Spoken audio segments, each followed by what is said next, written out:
ဒီတစ်ပတ်မှာတော့ခလေးရဖို့ခက်ခဲနေတဲ့ဇုံတွေအတွက်ခလေးဘာကြောင့်ရဖို့ခက်ခဲနေရလဲဘာတွေစစ်ဆေးတင်လဲကိုဝင်ရအောင်ဒီရာသီဆောင်ဝင်ရဲ့ဘယ်ရက်တွေမှာအမျိုးသားနဲ့ဆက်ဆံတင်လဲဆိုတဲ့အကြောင်းတွေကိုဝေမျှပေးသွားမှာပဲဖြစ်ပါတယ်ဒီအကြောင်းအရာတွေကိုစိတ်ဝင်စားရဆိုရင်တော့ဒီဗီဒီယိုလေးကိုအဆုံးထိကြည့်ပေးဖို့တိုက်တွန်းချင်ပါတယ်ရှင်ပထမဆုံးအနေနဲ့ဇုံတွဲတွဲကိုခလေးရဖို့ခက်နေပြီလို့ဘယ်အချိန်မှသတ်မှတ်မလဲဆိုရင်တော့ဇုံတွဲတွဲဟာလက်ခွဲတစ်ပြားစီမဟုတ်ပဲပုံမှန်နဲ့အတူနေတယ်တတိသားစီတွေလည်းမသုံးမဲနဲ့တစ်နှစ်ကြာတဲ့အထိသဘာဝအတိုင်းခလေးမရနိုင်ဖြစ်နေပြီဆိုရင်တော့ဒီဇုံတွဲဟာခလေးရဖို့ခက်နေပြီလို့သတ်မှတ်လို့ရပါပြီကိုဝင်ရဖို့ခက်နေတဲ့အခြေအနေတိုင်းမှာအမျိုးသမီးမှာပဲပြဿနာရှိရလို့ထင်ပါသလာ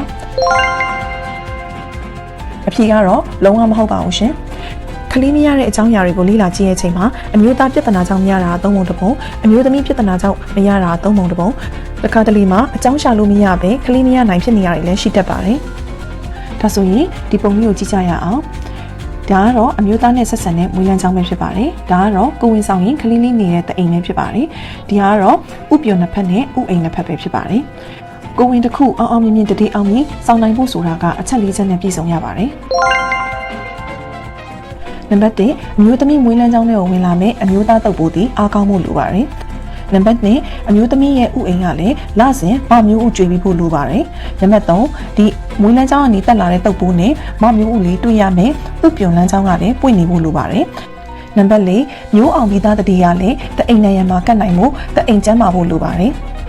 အခုပေါ်ပြတဲ့အချက်၄ချက်လုံးကောင်းမွန်နေမှသာမျိုးသမီးတယောက်ဟာကိုဝင်ဆောင်နိုင်မှာပဲဖြစ်ပါတယ်။ဒါဆိုရင်သင်ဟာဘယ်အချိန်မှာတာဖွားမရဲ့အထူးကုဆရာဝန်စီစပြီးတော့အကြံဉာဏ်တောင်းတင်တယ်လဲဆိုရင်တော့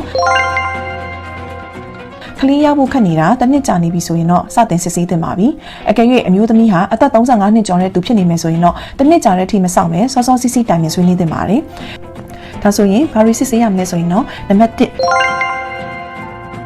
1Semen analysis လို့ခေါ်တဲ့တုပ်ပိုးအကောင်ကြီးအရေးအတွက်တုပ်ပိုးပုံတံယူရှားနိုင်မှုစတဲ့အချက်တွေကိုစစ်ဆေးပေးရပါမယ်။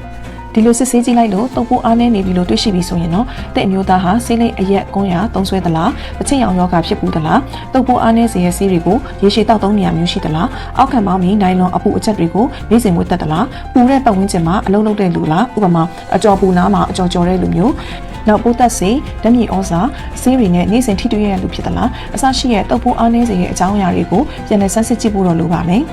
နံပါတ်2ကတော့အမျိုးသမီးဥအိမ်ကနေလစဉ်ဥကြွေမကြွေကိုစစ်ဆေးဖို့လိုပါမယ်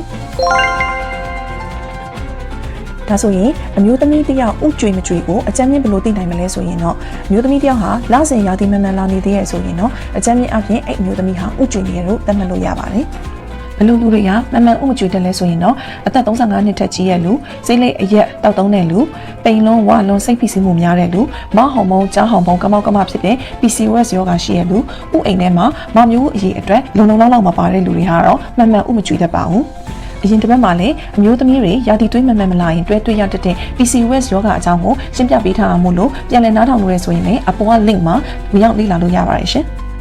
နံပါတ်3ကတော့ဝေးလန်းချောင်းထဲကတက်လာတဲ့တုပ်ပိုးနဲ့အမျိုးသမီးမမျိုးဦးနဲ့တွေ့ရမယ့်နေရာဖြစ်တဲ့ဥပျော်လန်းချောင်းပွင့်မပွင့်ကိုစစ်ဆေးဖို့လိုပါမယ်ဥပျော်လန်းချောင်းပွင့်မပွင့်ကိုတော့ရိုးရိုးတက်မှန်အလ်တရာဆောင်းနဲ့ရိုက်ကြည့်လို့မရပါဘူး။တအိမ်ထဲကိုဆေးရည်သို့မဟုတ်ဒီဆေးလိုင်းတစ်မျိုးမျိုးကိုထိုးထည့်ပြီးတော့အလ်တရာဆောင်းသို့မဟုတ်တက်မှန်အကူအညီနဲ့အဲ့ဒီအရည်တွေကိုတွင်းကောင်းတွင်းဝင်ရောက်သွားလားမရောက်သွားဘူးလားဆိုအောင်ကြည့်ပြီးမှဥပျော်ပွင့်မပွင့်ကိုပြောနိုင်ပါမယ်။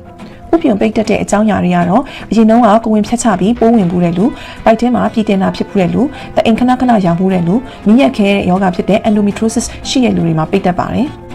နံပါတ်4အချက်ဖြစ်တဲ့မျိုးအောင်မိသားတတိတာဒီတအိမ်နိုင်ရမှာအောင်မြင်မြင်ကတ်နိုင်မှုအတွက်တအိမ်နိုင်ရမှာအလုံးချိန်ရှိမရှိဝင်းရပါတအိမ်ချုပ်ရင်းချက်ရှိမရှိကိုတော့အလ်တရာဆောင်းရိုက်ရင်သိနိုင်ပါတယ်ဒီလိုစစ်ဆေးကြည့်လို့တွေ့ရှိလာတဲ့ပြဿနာပေါ်မူတည်ပြီးတော့မိမိရဲ့တာဖွားမိရဲ့အထူးကုဆရာဝန်ကဆက်လက်ကုသပေးမှာပဲဖြစ်ပါတယ်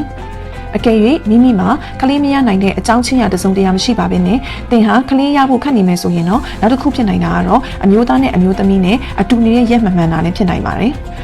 အမျိုးသားရဲ့တုပ်ပိုးကသာနေ့စဉ်အချိန်မရွေးထုတ်နိုင်နေပြီမဲ့အမျိုးသမီးဥအိမ်ကမမျိုးဥကတော့တစ်လမှာတစ်ချိန်ပဲကြွေပါတယ်ကြွေပြီးရင်လည်းအိမ်မမျိုးဥလေးဟာတစ်ရက်ပဲခံပါတယ်အကယ်၍တုပ်ပိုးနဲ့ထိတွေ့မှုမရှိဘူးဆိုရင်တော့အဲ့ကြွေပြီးသားမမျိုးဥလေးဟာသူ့ဟာသူပျက်စီးသွားပါတယ်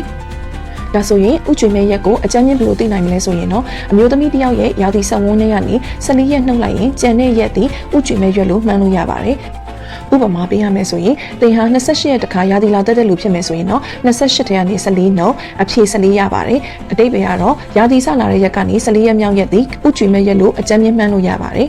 နောက်ဥပမာပေးရမယ်ဆိုရင်တော့သင်ဟာရက်30တခါလာတက်တဲ့လူသားဆိုရင်တော့30ရက်ကနေ14တုံး16ရပါတယ်အဓိပ္ပာယ်ကတော့ရာသီစလာတဲ့ရက်ကနေ16ရက်မြောက်နေ့သည်ဥကျွေမဲ့ရက်လို့အကြမ်းမြင့်ခံမှန်းလို့ရပါတယ်ဒီဥကျွေမဲ့ရက်ကလည်းအမျိုးသမီးရဲ့ဟော်မုန်းအပြောင်းလဲပုံမူတည်ပြီးရှေ့တိုးနောက်ဆုတ်အနေငယ်ရှိနိုင်တဲ့အတွက်ဒီခုနကပြောလိုက်တဲ့ရက်ပတ်ဝန်းကျင်တွေမှာအမျိုးသားနဲ့အတူနေပြီးလျင်တော့ကလေးရနိုင်မဲ့ chance ကပိုပြီးတော့များပါမယ်ဒီလောက်ဆိုရင်တော့